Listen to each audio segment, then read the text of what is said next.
Simply Financial with Christopher Calandra, Certified Financial Planner, is an innovative, comprehensive, informative, and cutting-edge podcast that discusses financial topics ranging from personal finance, economics, politics, and personal growth. Simply Financial will cover intriguing and thought-provoking questions so that the listener can simply increase their financial IQ. Welcome to the Simply Financial podcast. This is season number 3, episode 48. Today I wanted to talk about a topic that I am passionate about, and that is paying off debt.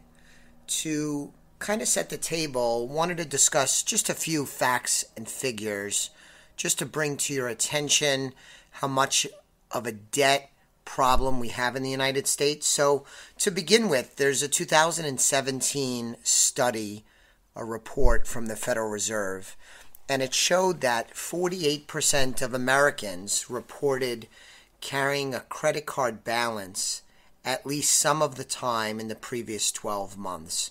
So that means almost half of those in the report, they're carrying credit card debt, not paying off the balance, paying interest rates that usually are prohibitively high. So that's the first statistic. Secondly, student loan debt. Now, I've talked about this before, most notably in season 3, episode 1. I did a podcast episode strictly on the student debt crisis. In fact, that was the title of the show, Student Debt Crisis. But a couple of quick notes about the student loan crisis. The class of 2018, 69% of the graduates of the class of 2018, so these are graduates, 69% of them took out a loan, and the average debt was just under $30,000. Parents took on $35,800 in Parent Plus loans. These are loans that are available through the federal government, fairly easy to get, and parents often turn to this loan strategy to help get their kids through school. And the biggest number of all, the most jarring number of all, is that when you add up all the student loan debt in this country, it comes out to a whopping $1.5 trillion. So we have Americans carrying credit card debt. We have student loan crisis, $1.5 trillion of debt. And then talk about car loans a little bit. Americans love their cars. The average car payment in this country is just under $500 a month. So if you think about it, if you have a couple, they could have typically $1,000 a month in payments. That's a lot of money. Of course, it depends on your income and wealth, overall wealth, but $1,000 a month for cars is a lot, especially if you also have student loan debt and credit card debt. So let's talk about ways, strategies of paying off debt. So, as I often joke, it will come as no surprise that the first thing is to have a plan to pay off debt. That might be a budget to really get a handle on where your money is going. So budgeting can be part of it. And I am mixed about the use of budget. I've said on the show before, my wife Joelle and I have never done a budget. We do track spending. We mostly, though, focus on our big goals. How much is going to go to retirement? When we had a mortgage, how much was going to go to debt payments? How much is going to go to college fund? How much is going to get reinvested into the Elliott Wealth Management Service practice? We would focus on the macro goals and less about the day-to-day budgeting. But we were never out of control. I think budgeting is important if you really have no idea where your money is going and you're sort of out of control and maybe overwhelmed. Doing a budget, even if it's just temporarily, might be worthwhile. What I also wanted to say and have a plan in paying off debt is also to focus on the why. Why are you going to do this? Because there's always reasons to spend money. To take a loan instead of working at college, to go out to dinner or travel and just put it on the credit card, to upgrade to a nicer car. Who wouldn't want that? But if you focus on the why you want to get your debt paid down and eliminated, that will help keep you on track if you have an important enough why. So keep that in mind as well. So you need to have a plan. Joke, I'm a certified financial planner. I'm a planner by nature. So of course you want to start with a plan, right? The next thing is you can cut back on your spending. Maybe do less entertainment, less travel, maybe downgrade a car. Find places in your budget where you could spend less money and you could take that savings and pay down debt.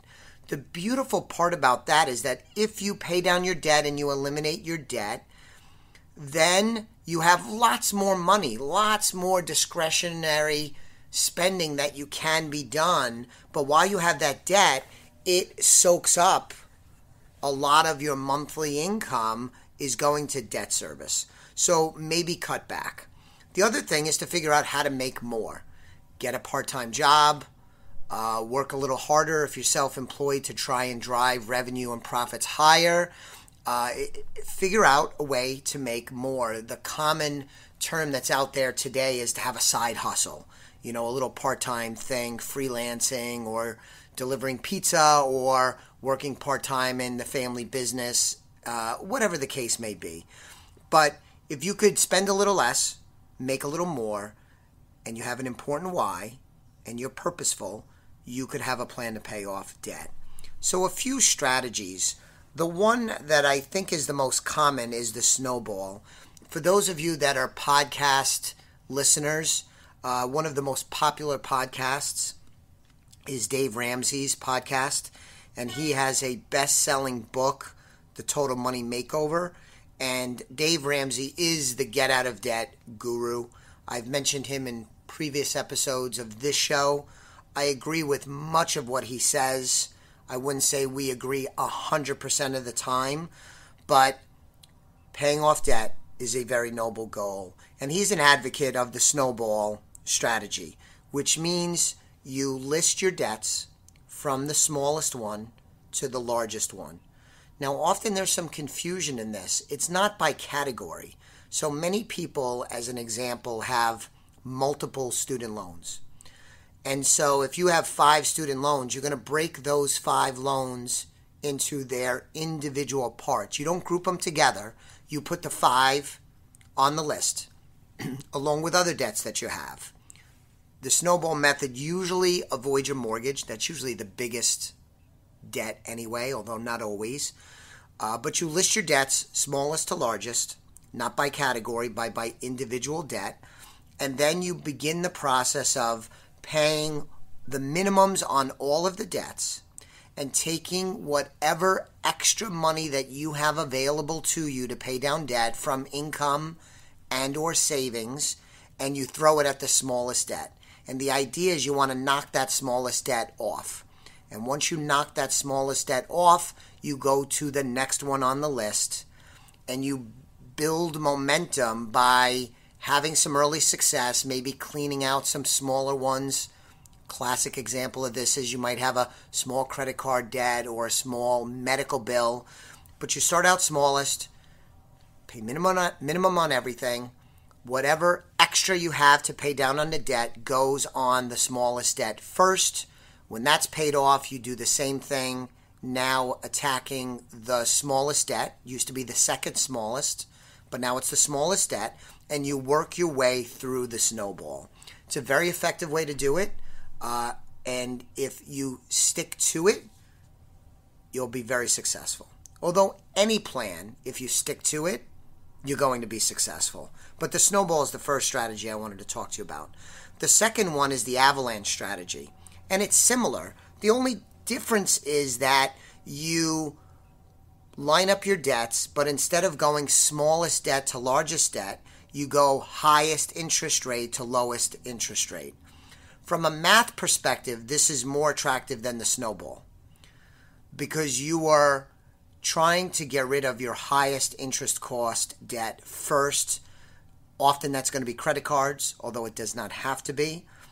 The advantage to the snowball, though, is you get the psychological advantage of getting some traction, some early success to hopefully feed on your psyche wanting to keep going.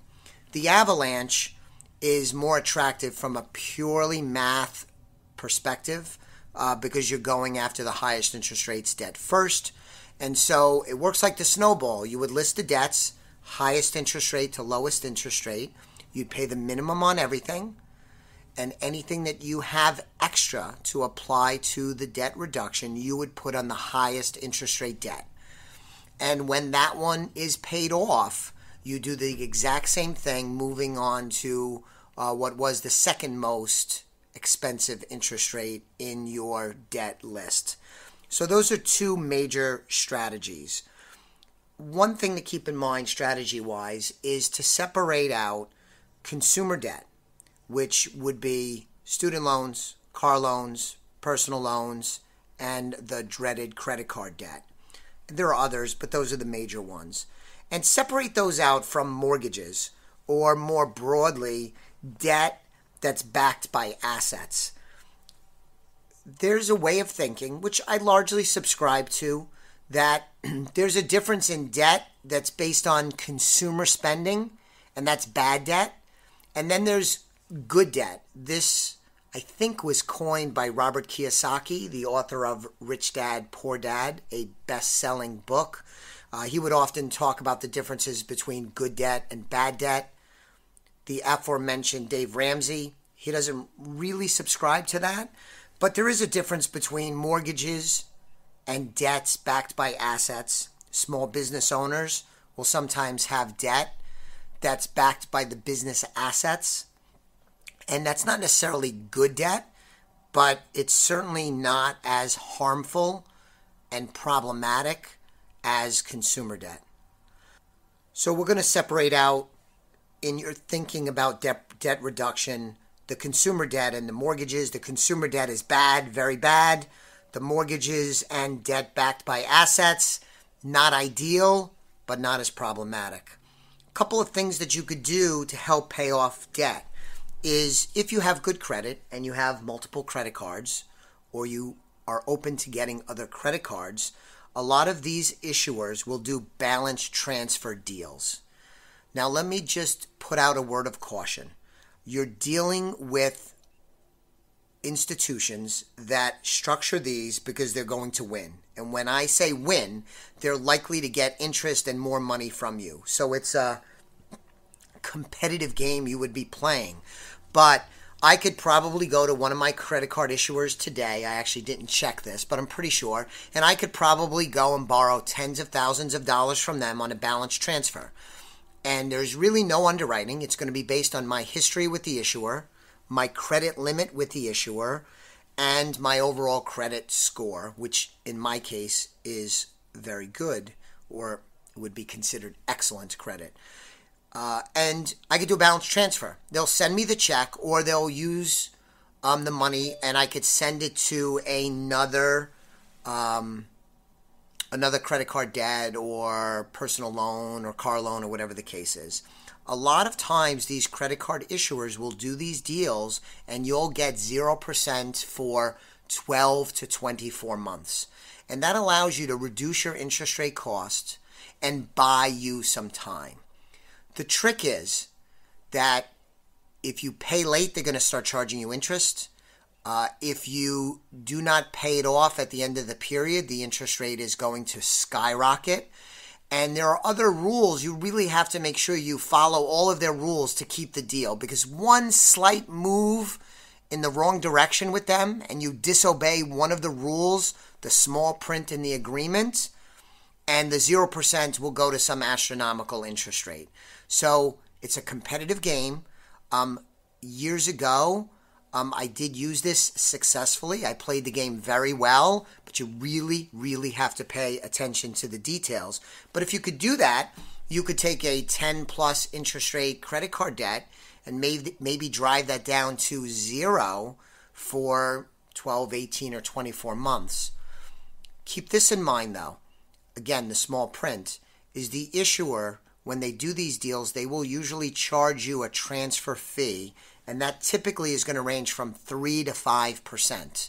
So if you did a balance transfer of $10,000 and it was 0% interest for a year, they may charge you 4% up front, which means your interest rate essentially was 4% for the year. Simple math. It's more complex a calculation than that, but you get the idea.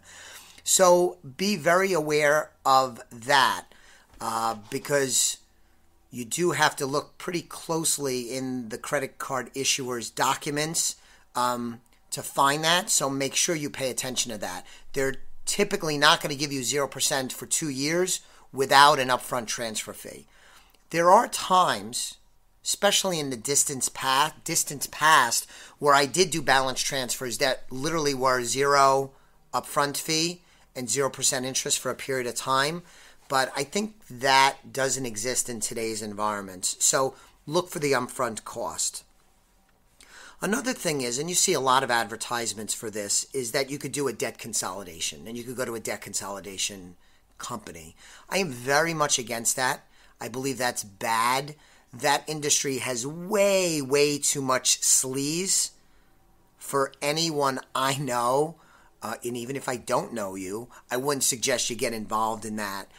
There's a lot of bad actors, very sleazy. They do a lot of bad things. They're going to destroy your credit. It's just a mess. You do not want to do debt consolidation loans through debt consolidation companies. Now, you can do debt consolidation where if you, let's say, could get a personal loan from the bank at a reasonable interest rate, and you had 3, 4, 5 credit cards that were at higher interest rates, you could consolidate that debt and save on interest. But then you're dealing with a reputable institution and not some sleazy debt consolidation firm. Now, there's probably some good debt consolidation firms out there. I'm painting with a very broad brush, but seriously, don't get involved with debt consolidation firms. Buyer beware. So you could consolidate your student loan debt too. And there are some institutions like SoFi, for example, that has staked out a nice market for themselves, helping individuals refinance their student loans. Because if your student loans are 5, 6, 7, 8%, and you can refinance that debt at lower interest rates, you may want to consider that. If you have lots of credit card debt, and you could get it to one credit card that might have a lower interest rate, either a teaser deal or a non-teaser deal, you may want to consider that because you're saving interest costs.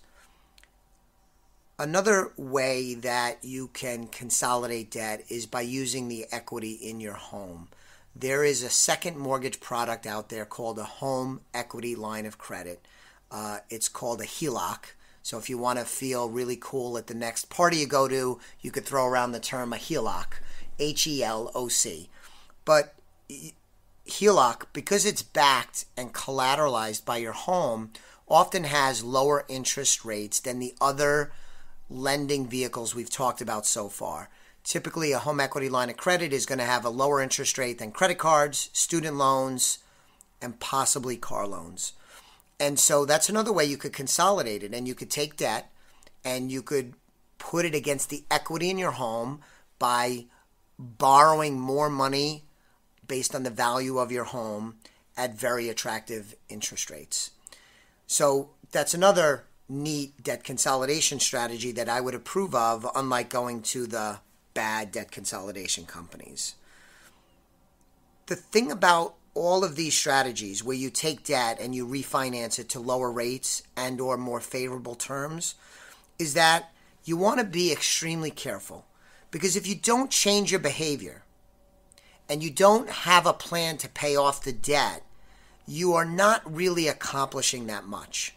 So to give you an example, let's say you had some credit card debt and car loan and you are motivated by maybe my commentary today, and you got a home equity line of credit and you cleaned up your couple of credit cards and your car loan, you put it on the home equity line of credit, you reduce your interest rate, you go from several debts, which might be a little overwhelming, to one debt, and you're happy and you're satisfied and you celebrate with a glass of wine or a cocktail tonight.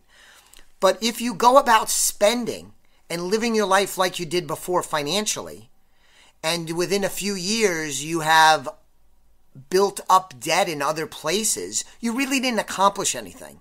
These consolidation strategies that I'm in favor of really will only work if you have a plan to pay them down, and most importantly, you live beneath your means and don't accumulate debt elsewhere.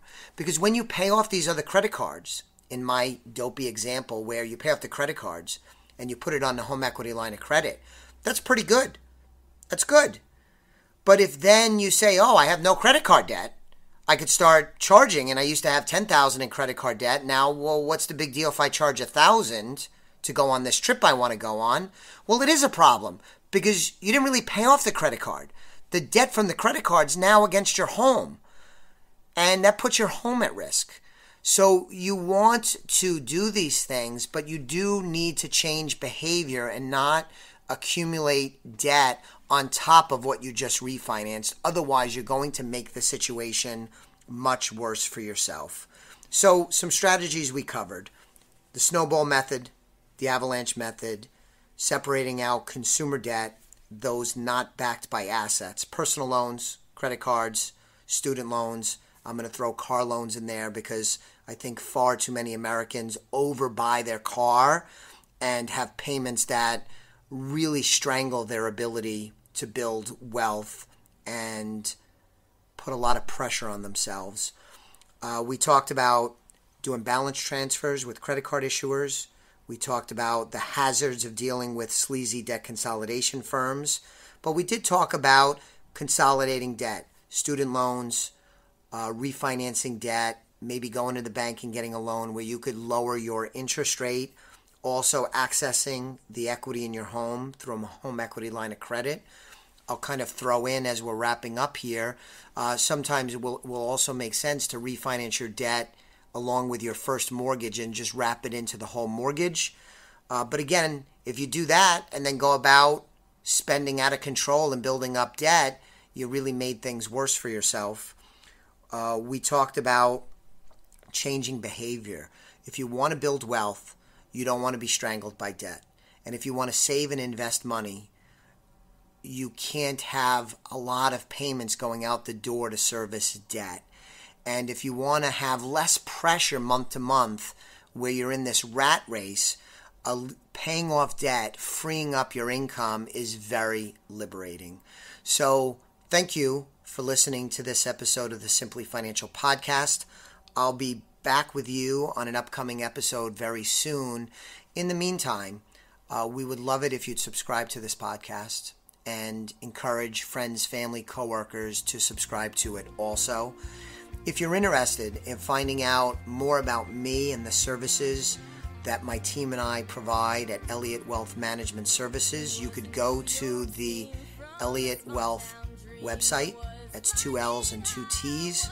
You'll get information about me and the team and how we help our clients win with money. If you're not a client, at the website, you could sign up for a complimentary consultation where we could talk about you, your goals, your debt management plan, and how we might be able to help you. So thanks again for listening. The views expressed are not necessarily the opinion of SagePoint Financial Incorporated and should not be construed directly or indirectly as an offer to buy or sell any securities mentioned herein. Investing is subject to risks, including loss of principal invested. Past performance is not a guarantee of future results. No strategy can assure a profit nor protect against loss. Please note that individual situations can vary. Therefore, the information should be relied upon when coordinated with individual professional advice. Please note, the information being provided is strictly as a courtesy. When you link to any of the websites provided here, you are leaving this website. We make no representation as to the completeness or accuracy of the information provided at these websites, nor is the company liable for any direct or indirect technical or system issues or any consequences arising out of your access to your use of third-party technologies, websites, information, and programs made available through this website. When you access one of these websites, you are leaving our website and assume total responsibility and risk for your use of the websites you are linking to. Securities and advisory services are offered through SagePoint Financial Incorporated, member FINRA SIPC. Insurance services offered through Elliott Wealth Management, LLC, not affiliated with SagePoint Financial. Simply Financial is part of the Xvadio Podcast Network. You can find Xvadio podcasts at xvadio.com/podcast the Apple Podcasts app, iTunes Store, iHeartRadio app, Spotify, Stitcher, and wherever you find podcasts. So join us and stay informed and entertained.